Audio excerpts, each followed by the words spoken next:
नमस्कार, news flash के खास कार्यक्रम न्यूज रूम में आपका स्वागत है। मैं हूं ब्रजेश व्यास और मेरे सहयोगी चंद्रशेखर त्रिशूल।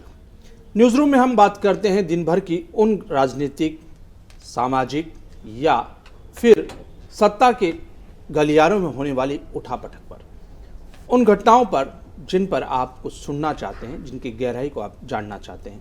त्रिशूल, अगर आज हम बात करते हैं तो जो सबसे पहले हमें बात करनी चाहिए वो, क्योंकि दिल्ली देश का दिल है और दिल पर किसका राज होगा, दिल पर राज कौन करेगा, उसको लेकर के अगर आज हम बात करते हैं तो क्या हालत है आज वोटिंग के हिसाब से हम कुछ समझ पाएंगे उस गणित को?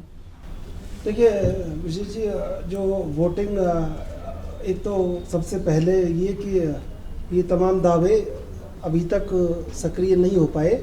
आप देश के आम चुनाव देख लीजिए और चाहे राज्यों के चुनाव देख लीजिए, उसमें तो जो कहा जाता है कि भाई सबको जागरूक किया, वोट डालिए। नागरिक तो बिल्कुल वैसा का वैसा ही फील कर रहा है, राजनीति से निराश है, निष्क्रिय है और उसको ये लगता है कि बदलाव होने वाला नहीं है। तो वो औसतन वोटिंग जो होती है वो उतनी ठहरी हुई, तो वहीं पर रुकी हुई है। और इसका सीधा संदेश है कि कहीं ना कहीं जब ऐसा होता है, जब वो रुचि में नहीं होता, हाँ, लय में नहीं होता, तो फिर ये समझ लीजिए कि बहुत कड़ा पेच फंसा हुआ है। अच्छा, कोई बदलाव नजर नहीं आता? बदलाव बिल्कुल नजर आ रहा है, लेकिन कड़ा पेच इसलिए फंसा हुआ है कि अगर फ्लैक्चुएशन हुआ है बीच में, फ्लैक्चुएशन हुआ है निश्चित रूप से ये तय है। अब ऐसे में दो बड़े शेयरों की लड़ाई में, आम आदमी पार्टी और भारतीय जनता पार्टी, उसके बीच में अगर कहीं किसी को सबसे ज्यादा मौका लगने की उम्मीद दिख रही है तो वो कांग्रेस है। बिल्कुल। और विकल्प, क्योंकि आपके सामने दोनों ऐसे लोग खड़े हैं जो एक देश की सत्ता में हैं और एक राज्य की सत्ता में हैं। बिल्कुल। तो कहीं ना कहीं जो दोनों के खिलाफ एक एंटी इनकम्बेंसी, और जो एक मैसेज दिया संदीप दीक्षित को खड़ा करके कांग्रेस ने बिल्कुल साफ कह दिया कि भाई शीला दीक्षित का जमाना लौट सकता है दिल्ली के लिए अगर आप क्या हम मैदान में दावा ठोक दिया। ये दावा सीधा कुर्सी का दावा था, संदीप दीक्षित को खड़ा करना सीधा कुर्सी का दावा था कि हम भी मैदान में हैं और पूरे तेवर से। अब ये देखना होगा कि पहले 2 बार 15 और 20 में कांग्रेस का खाता नहीं खुला। बिल्कुल। अब खाता खुलता है तो कहाँ जाता? नहीं, खाता खुलता है, लेकिन ऐसा बता रहे हैं जो राजनीतिक चर्चाएं वो ये है कि कांग्रेस जितना भी गेन करेगी वो डेंट करेगी आपको, क्योंकि कांग्रेस का वोट बैंक जो स्विंग करके आया था या जो शिफ्ट हुआ था वो आप पे शिफ्ट हुआ था। बीजेपी का वोट बहुत ज्यादा शिफ्ट नहीं हुआ, लेकिन कांग्रेस का तो पूरा वोट ही खिसक करके और आपकी तरफ था, इसलिए आप सत्ता में आई। तो अब जो कुछ डेंट होगा, बीजेपी इसके खेमे में इस बात को लेकर चिंता है कि कांग्रेस आप के लिए कितना डेंट कर पाती है। इसका मतलब है कितने जगह वो वोट शेयर कितना कर पाती है। मैं आपको एक बात कहना चाहता हूँ, लोक कल्याण मार्ग पे ये पता नहीं था कि हरियाणा में क्या होगा। हरियाणा में हार मारी जा चुकी थी। हाँ। लेकिन राजनीतिक सर्वे, तमाम राजनीतिक तमाम एजेंसियां सब विफल। बिल्कुल। और ये मैं ये दावा नहीं कर रहा कि मुझे ही पता था ना। मैंने जब भी हम डिबेट कर रहे थे, हम कह रहे थे बीजेपी 50+ कर रही है। बिल्कुल। तो सवाल था कि भाई क्यों कर रही है, आप बताओ। हाँ, उस समय तो ये सवाल था कि इतना भी कैसे कर रही है, ऐसे क्यों हो सकता है। तो हुड्डा वहाँ चॉइस नहीं थे, हुड्डा वहां पर चॉइस नहीं। मुख्यमंत्री की दौड़ से वो जो उन्होंने घोषित किया उसके खिलाफ लोगों ने हुड्डा के खिलाफ लोगों ने वोट किया, कांग्रेस के खिलाफ नहीं था। यहाँ पे बीजेपी जो प्रयोगवाद करती रही, उसी को अरविंद केजरीवाल ने किया क्या है आप बताइए। अरविंद केजरीवाल ने कॉपी पेस्ट की राजनीति की, इधर कांग्रेस से कॉपी पेस्ट कर लिया, इधर बीजेपी से प्रयोगवाद कॉपी पेस्ट कर लिया, मुख्यमंत्री बदल गया। अरविंद केजरीवाल के सामने जो इन चुनाव में सबसे बड़ा संकट है वो ये है कि उनकी जो विधा है काम करने की, आरोप लगाना, हमेशा एक पीड़ित की तरह रहना, है ना, विक्टिम कार्ड खेलना, ये उनकी पॉलिसी में रहा है। और इस बार उनको जोर इसलिए आ रहा है कि सारी चीजें वो कर चुके, सारे प्रयोग कर चुके, अब उनके पास तर्कस में बाण कम है, केवल सिवाय एक के कि उनकी जो कैलकुलेशन है वो जबरदस्त है। इसमें कोई, अगर बीजेपी जैसे कांग्रेस की हम बात करें, कभी कैलकुलेशन कांग्रेस की कभी ज़्यादा सक्सेस नहीं गई क्योंकि वो बहुत ज़्यादा डीपली नहीं कर पाते, लेकिन जो स्टाइल बीजेपी की है कैलकुलेशन करने की, उसी स्टाइल से अरविंद केजरीवाल उनसे भी 2 कदम आगे जाके बिल्कुल नीचे ग्रास रूट पे जाकर के और उसका विश्लेषण करते हैं और उसी के अनुरूप चलते हैं। इसी वजह से 2 बार सत्ता में आए। तो कोई वो जो कह रहे थे वो कॉन्फिडेंस के साथ कह रहे थे। 2 बड़ी गलतियां मैं आपको बता रहा हूँ। इतने बड़े रणनीतिकार वहाँ पर बैठते हैं भाजपा में, 2 बड़ी गलतियां आप जिसे कहेंगे मानेंगे कि हाँ, बीजेपी को क्या करना था कि बादल से समझौता कर लेना था अभी पंजाब के लिए। बीजेपी पहले चुनावी प्रबंधन करती है, रणनीति पहले ही तैयार कर लेती है। यहाँ सिख वोटर नहीं था उतने बड़े हिसाब में कि जो मेजर उसको बदल सकता। यहाँ पे पंजाब चुनाव की तैयारी हो सकती थी। हाँ, लेकिन वो अलग है। अभी हम जो बात, दूसरी बात, संदीप दीक्षित को आइडेंटिफाइड नहीं कर पाए कि वोट शेयर को फ्लैक्चुएट करने में कांग्रेस का ये कदम बहुत घातक हो सकता है। तो क्या हम ये समझें कि आप और बीजेपी 2 दिग्गज जब लड़ रहे हैं, 2 मेजर प्लेयर जब है पूरे मैदान में, तब आपको कहीं उम्मीद है कि कांग्रेस कोई अप्रत्याशित परिणाम लेके सामने आ सकती है? ये लोकतंत्र है सर, ये तो लोकतंत्र है, दावा नहीं किया जा सकता। आज जो मतदान हुआ और उसको लेकर के जब बात करते हैं तो हम एक तस्वीर पे चर्चा करते हैं कि क्या क्या तो वो तस्वीर साफ नहीं है। आज तस्वीर साफ नहीं है कि अरविंद केजरीवाल मुख्यमंत्री बन रहे हैं या प्रवेश वर्मा मुख्यमंत्री बन रहे हैं या संदीप दीक्षित मुख्यमंत्री बन रहे हैं। ये मिड टर्म का बीजेपी के कार्यकर्ताओं के बीच और आपके कार्यकर्ताओं के बीच झड़प की खबर है। कॉन्फिडेंट है भयंकर। तो बीजेपी का कार्यकर्ता तो इतना प्रशिक्षित हो, तो बीजेपी के किसी कार्यकर्ता से पूछो आप, 45-46 सीटें। वो उनका, मैंने बताया आपको कि उनका एक स्टाइल है चुनाव का, और अगर वो स्टाइल कभी कामयाब होता है, नहीं होता तो फिर पूरी तरह धराशायी होता है। ये और आप आम आदमी पार्टी के दावे और बीजेपी के दावे अगर दोनों को मिला लेंगे तो ये 100 सीटों से ऊपर हो रहा है। सीटें ही 70 हैं। खैर वो दावे हैं चुनाव में दावे तो खैर सब हर आदमी कहता है सरकार मेरी बननी चाहिए, क्या हुआ अभी ऐसा तस्वीर बहुत लेकिन साफ नहीं है। कुल मिला के बात ये कि वहाँ दिल्ली की तस्वीर अभी साफ नहीं है। मुझे नहीं लगता सर, मैं अभी कह दूं आपसे, तो मुझे नहीं लगता, मेरा अपना खुद का स्वयं का आकलन है, और मुझे नहीं लगता कि कोई ये परिणाम आएगा और कोई जाएगा सीना तान के और एलजी को चिट्ठी दे देगा कि ये इस तरह का नहीं, उलझी हुई रहेगी, ये लीजिए हम सरकार बनाए, ऐसा कोई तेवर मुझे अभी नहीं दिख रहा। अच्छा, एक और जो चिंता का विषय रहा और भारत में लोग चिंतित है, वो है अमेरिका से जिस तरह से प्रवासी भारतीयों को डिपोर्ट किया जा रहा है और जिस तरह से लगातार जब सरकार कहती रही कि हम बात कर रहे हैं, उनको एक विश्वास था कि हथकड़ी नहीं लगानी चाहिए थी। वो एक बड़ा अजीब सा हमारे लिए सम्मान होता है। हमारे रिश्ते ना बड़े गंभीर रहे हैं अमेरिका से, और हम शुरू से कहते रहे कि थोड़ी सी सिंसियरिटी हमें करनी चाहिए। आप समझिए जो एरिक गारसेटी पूरे मतलब जब से वो राजनीति में आए अमेरिका में, तब से वो भारत के खिलाफ विश्वभ्रमण करते रहे। उन्हीं को उठा के 2020 में यहाँ पे राजदूत बना दिया। भारत ने एक शब्द भी नहीं कहा कि भाई एरिक गारसेटी किस मुंह से आप भारत भेज रहे हो। अच्छा, आप समझिए, मुझे तो एक एक पल याद रहता है कि वो एरिक गारसेटी आए हिंदुस्तान में, कहाँ गए बताइए आप? कहाँ गए? सबसे पहले वो शाहरुख खान के डिनर करने गए। मैं ये नहीं कह रहा शाहरुख खान के डिनर नहीं करना चाहिए, मैं नहीं कह रहा कि शाहरुख खान के डिनर नहीं करने जाना चाहिए, लेकिन उनकी गंभीरता क्या है? कोई पॉलिटिकल माइलेज लेना या पॉलिटिकल एडजस्टमेंट करना, और अभी जाते जाते रिश्तों को गर्माहट के साथ जोड़ना। 20 जनवरी को जब गए तब वो बोल गए कि भारत में संस्कृति छिनती जा रही है। आप समझो, आए जब उन्होंने ये कांड कर दिया, गए तब कांड कर गए। तो हमें एस जयशंकर, मतलब ये समझ लीजिए हमारे पास पूरे विदेश मंत्रियों में कृष्ण मेनन से लेके और तमाम, जब वो आप फहरिस्त तो हमें एस जयशंकर जैसा सुलझा हुआ विदेश मंत्री। लेकिन ये फेलियर तो हमारी फॉरेन पॉलिसी का है ना, कि ये हम सुलझे हुए हैं। वहाँ कूटनीतिक स्तर पर डिप्लोमेटिक स्लूट आदमी चाहिए, है ना, और अगर वो होंगे वैसे, लेकिन अभी फिलहाल अगर हम इस मुद्दे के परिप्रेक्ष्य में बात करते हैं तो आज भारत के वो प्रवासी लोग ठगा सा महसूस कर रहे हैं और उनकी कोई मदद हम लोग नहीं कर पा रहे, क्योंकि नहीं सर, महाशक्ति के सामने आपको क्या कूटनीतिक स्तर पर होना आप चाहिए। सर अगर पंजाब गुजरात वहाँ जाके देखेंगे ना, पंजाब में जब आप जाके देखेंगे लोग अपना खेत वेत गिरवी हाँ, रख वो के सब और 30-30 40-40 लाख रुपए दे के कनाडा और अमेरिका गए हैं। बिल्कुल, बिल्कुल। उनको लगता है वहाँ ज़्यादा रोजगार मिलेगा, मिलता भी है। अब आपको ये कह दिया जाए कि आपने 40 लाख रुपए दिए, आप देखिए उसकी बिल्कुल जमीनी स्तर हाँ, पे हाँ, आके हाँ, देखिए कि आपने 50 लाख रुपए दिए, 40 लाख रुपए दिए, आप चल गए अमेरिका, आपने 1 महीने 1 साल काम कर लिया, अब आपको हथकड़ी लगाई, सेना के विमान में बैठा दिया और आपको अपने देश भेजा जा रहा है।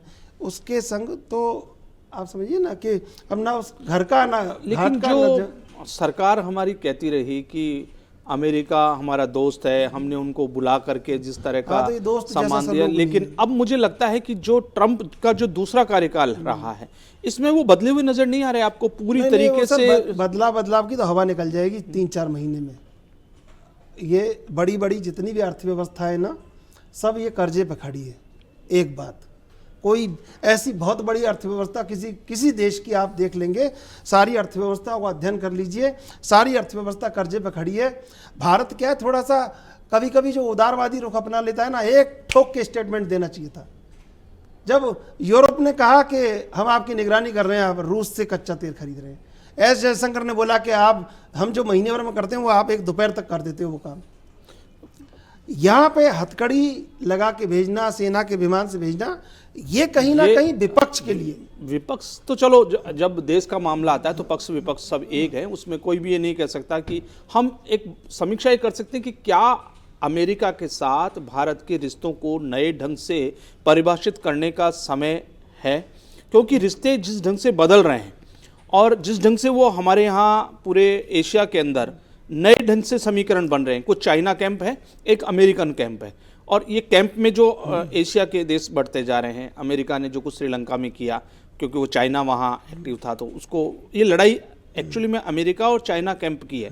अब हमारे ऊपर अगर उसकी आंच आती है तो क्या हमें नए ढंग से संबंधों को परिभाषित करना चाहिए? बिल्कुल सर, देखिए क्या है कि आप आज मैंने दो शब्द मैंने दुनिया की राजनीति से मुझे मिले जो अमेरिका में कहे गए, वाशिंगटन में गूंजे। एक उन्होंने कहा कि हम गाजा को रिपोर्ट करेंगे, यानी गाजा को दोबारा बनाएंगे, और बेंजामिन नेतन्याहू को वो गले लगाते। इजराइल हमारा भी दोस्त है ना, इसमें कोई वो नहीं है। अमेरिका की हमारी भी दोस्ती बिल्कुल ऐतिहासिक है, लेकिन जब आप अपने दोस्त के घर, मान लीजिए मैं कह रहा हूँ गुनाहगार हैं, अवैध अप्रवासी गुनाहगार हैं निश्चित रूप से, लेकिन सलूक बड़ा मुद्दा है कि आप मैसेज क्या देना चाह रहे हो दुनिया भर में। आप हिंदुस्तान के साथ जो संबंधों की बात है, उस संबंधों के बिना पर आप क्या सलूक करके संदेश क्या देना चाह रहे हैं, ये बड़ी बात है। ये संदेश, और ख़ास तौर पर जब नरेंद्र मोदी हमारे प्रधानमंत्री वहाँ जा रहे हैं, उनके साथ मुलाकात होनी है, तो क्या ये उस मुलाकात से पहले इस तरह का, अधिकतर आपने देखा कि जब भी कोई बड़े लोगों की मीटिंग होती है उससे पहले रिश्ते और अच्छे करने की कोशिश की जाती है। अगर पहले के कोई गले शिकवे होते हैं तब भी कूटनीतिक स्तर पर एक संदेश दिया जाता है कि हम मिल रहे बैठ रहे हैं तो कुछ चीज़ों को अच्छे से। ऐसा हो ना, मतलब आप मुझे डरा रहे हो, मैं आपको डरा रहा हूँ, और डरा के रिश्ते चल रहे हैं, तो ऐसे रिश्तों में तो फिर कैसे मजा आएगा। और गर्मजोशी वाली बात तो फिर मान लीजिए आज वहाँ 5 लाख लोग इकट्ठे होते हैं, वहाँ गर्मजोशी से हमारे प्रधानमंत्री का स्वागत होता है, हमारा स्वागत होता है भारत का, लेकिन वो हमारे संग अपने आचरण को यथावत रखे हुए हैं। आप एरिक गारसेटी को भेजते हैं या हमारे लोगों को हथकड़ी लगा के भेजते हैं, दोनों बिल्कुल एक ही विषय है। और फिर आप हमसे बड़े व्यापार की उम्मीद करते हैं, फिर आप करते ये हैं। धमका के व्यापार की नीति है चाइना से जो हमारा पूरा जो। और मैं आपको एक बात जरूर जोड़ना चाहता हूँ, ये मेरा दावा है जी, मुझे उम्मीद है, क्योंकि जिस तरह हमने फॉरेन पॉलिसी को देखा है पिछले 10 सालों में, ये दावा है, आप देखना अमेरिका का इस पर कहीं ना कहीं स्टैंड चेंज होगा। नहीं, वो और कहीं ना कहीं कोई एक इसमें सुधार तो भारत इतनी छोटी बात नहीं है कि भारतीयों के साथ उस तरह का सलूक हो। भारत एक बहुत बड़ा बाजार है और बाजार ही आजकल राजनीतिक परिदृश्य को बदलता है। राजनीति पूरी तरीके से बाजारवाद के चंगुल में है अंतर्राष्ट्रीय स्तर पर, और ये जो कुछ हो रहा है वो ये कि चाइना के साथ जिस तरह का जो व्यापार हमारा हो रहा है और चाइनीज प्रोडक्ट जिस तरह से दस्तक देते हैं, क्योंकि वो उनका अपना तरीका है बेचने का, ये सारा जो दर्द है पेट में, वो दर्द केवल चाइना के साथ संबंधों को लेकर है। सब 1 लाख और अरब और डॉलर तो और से अगर बड़ा- आप महसूस करेंगे, मैं नहीं कहता कि हम पूरी तरीके से इसको कोई ठप्पा मोड़ लगे, लेकिन ऐसा दिखाई देता है कि भारत का औद्योगिक घराने भी बट गए। अंबानी को बुलाना अमेरिका शपथ ग्रहण में, तो अंबानी अमेरिकन हो गए, अडानी चाइनीज हो गए, ऐसा एक मैसेज पिछले तो दिनों में दिया गया। नहीं, और डोनाल्ड ट्रंप के उसमें वो गुरुपंत सिंह पन्नू भी पहुंच जाता है वहां पे। तो वो ये खरीदता क्या ही नहीं। संदेश है कि हमको क्या समझाना चाहते हैं? खैर बहरहाल ये तो बातें लंबी चलती मतलब रहेंगी, ये लेकिन देखिए, अब हम अब आप लौटते हैं। समझ लीजिए कि ये दुनिया एक बड़ा गांव हो चुकी है ना। बीजिंग गंभीर है, ना दिल्ली गंभीर है, ना वाशिंगटन गंभीर है। बिल्कुल। और गंभीरता लोगों में ज्यादा है और सरकारों में को कम नजर सोचना आए। पड़ेगा। बहरहाल अब हम लौटते हैं कि आसमां की बुलंदियों से जल्दी लौट आना, कुछ जमीनी मसाइल पे बात करते हैं। तो अब जमीनी मसाइल ये कि हमारे यहाँ जब हमने दुनिया भर की बात कर रहे हैं, तो राजस्थान में क्या हो रहा है, विधानसभा चल रही है, आरोप प्रत्यारोप, और खास तौर पर अब तो डोटासरा का भी आज एक विधायक, बीजेपी के विधायक ने कहा कि मौर्या तो उपचुनाव में आपका बोल गया श्रीमान। तो मौर्या से लेकर के और काफी चर्चाएं आज रही। युवा पंक्ति के विधायक है कैलाश वर्मा, उन्होंने अच्छा स्टेटमेंट दिया और मुझे लगता है कि ये बदलते हुए दौर की कहानी है। भाजपा में उन बड़े जो बड़े और स्थापित चेहरे हैं, उनके अलावा इतर एक प्रयोगवाद जब जारी है, तो एक जो द्वितीय पंक्ति के जो नेता हैं, जो बिल्कुल युवा हैं और जिनके अंदर पूरी तरीके से फूट फूट के रवानी भरी हुई है कि अपने आप को साबित करने की और कहीं ना कहीं संगठन के लिए, सत्ता के लिए कुछ कर गुजरने की, तो निश्चित रूप से उनको आगे खड़ा करके और हमला करना चाहिए। और ये बताना चाहिए, कैलाश वर्मा का स्टेटमेंट सियासी गलियारों में पूरे जयपुर में छाया हुआ है, पूरे राजस्थान में छाया हुआ है कि उन्होंने बोला और पलट के हमला किया। तो ये गोविंद डोटासरा पे पलट के हमला करना बहुत बड़ी बात है आज के समय में, क्योंकि गोविंद डोटासरा ने कद बहुत बड़ा कर लिया है अपना। तो ये कैलाश वर्मा। और क्या खास ऐसा रहा आज विधानसभा में जिस पे हमें? देखिए, अब क्या है कि लोग ये समझते हैं कि कुछ जब हाउस लंबे समय तक चले और कई ऐसे फैसले आने हैं कि जिनसे बहुप्रतीक्षित निर्णय होने हैं, तो वहाँ पे लोगों को ये उम्मीद है कि कुछ ऐसा हो जाए जिससे 1 साल की जो सरकार है, आज एक इंदिरा मीणन ने तो आरोप लगा दिया, वो बहुत बड़ा गंभीर आरोप है। लेकिन इस तरह से सीधा हमला, तो क्या लगता है कि कांग्रेस जो है वो आज का दिन, कांग्रेस ने सीधा मुख्यमंत्री पर हमला करना, कांग्रेस तो कर ही रही है सर। हाँ, सीधा हमला मुख्यमंत्री पर, इस तरह का ये पहले बार है जब किसी विधायक ने सीधे सीधे मुख्यमंत्री और उनके निकटजनों को घेरा हो या सीधा आरोप लगाए हो। हालांकि ये बात और है कि बीजेपी के जो लोगों ने उन्होंने कहा कि आप पहले, या जो बैठे थे लोग, उन्होंने व्यवस्था में उन्होंने कहा कि आप पूरी तरीके से प्रूव कीजिए, तो उसके बाद आरोप लगाइए। लेकिन आप भी जानते हैं कि राजनीति में नहीं, अब आरोप लगाना तो आसान है, आसान है, बहुत जवाब देना, लेकिन जवाब देना आसान नहीं है भाजपा में। कांग्रेस का क्या स्टैंड लग रहा है कि आप 100 बार कोई बात बोलो तो लोगों के जहन में आने लगता है कि कुछ तो है, देयर इज समथिंग रॉन्ग, कुछ तो गलत है, ऐसा इस तरह का माहौल पैदा करके कांग्रेस ना क्या है, कांग्रेस एक नैरेटिव सेट कर रही है कि राजस्थान में ना मुख्यमंत्री बदला जाना चाहिए, मुख्यमंत्री गलत है। तो उनका और बीजेपी की जो युवा पंक्ति है, पूरा उसको पूरी तरीके से फोर्स, पूरा जोर हमला कर देना, किसी जनहित के मुद्दों पर आंदोलन या विपक्ष की बजाय वहां क्या होगा, किरोड़ी लाल क्या करेंगे और क्या करेंगे, उस पर पूरा आप समझिए कि आधी मतलब कांग्रेस में आधी ठंडाई तो इसीलिए हो गई है कि किरोड़ी लाल सदन में नहीं है। कांग्रेस, आप समझिए कि वो सोच रहे थे कि अगर किरोड़ी लाल मीणा सदन में होते तो आधा काम तो अपना वैसे ही हो गया था। आज एक रामलाल जाट पर भी माइंस में शेयर हड़पने के आरोप लगे हैं, और ये बदलते हुए दौर में शायद जो पिछली बार पावर में थे या जो सत्ता के केंद्र बिंदु में थे, उन लोगों के लिए अब शायद मुझे लगता है कि सरकार गंभीरता से सोच रही है। हालांकि ये एफआईआर जो पीड़ित पक्ष था उसने दर्ज कराई, सीधे सीधे हम सरकार पे नहीं जा सकते, कोई भी आदमी जो पीड़ित होगा वो दर्ज कराएगा। लेकिन आने वाले दिनों में ये बहुत कुछ राजनीतिक गर्मी और बड़े नेताओं के लिए ये परेशानी वाले दिन नजर आने लगे। देखिए सर, राजनीति में जो वर्तमान है वही सत्य है, और राजनीति में कुछ भी संभव है। बिल्कुल, मतलब आप समझिए कि राजीव गांधी बाहर निकल रहे थे और 2 सिपाही खड़े थे, तो उन्होंने पूछा भाई कैसे खड़े हो, तो उन्होंने कहा साहब हमें तो चंद्रशेखर जी ने निगरानी में रख रखा है। राजीव गांधी तो वापस अंदर गए, फोन मिलाया, बोले समर्थन वापस ले लिया, सरकार कर गई चंद्रशेखर की। तो क्या है, राजस्थान की राजनीति में भूचाल आए उससे पहले कांग्रेस को भी अपना गिरेबान झांकना होगा, तैयारी मजबूत करनी होगी, और बीजेपी को। संभाव्य की कला को राजनीति कहते हैं, politics is actually art of possible, और यहाँ सब कुछ संभव है। बहरहाल हम कल फिर हाजिर होंगे कुछ नए मुद्दे, कुछ नई खबरों के विश्लेषण के साथ। तब तक दीजिए इजाजत, नमस्कार।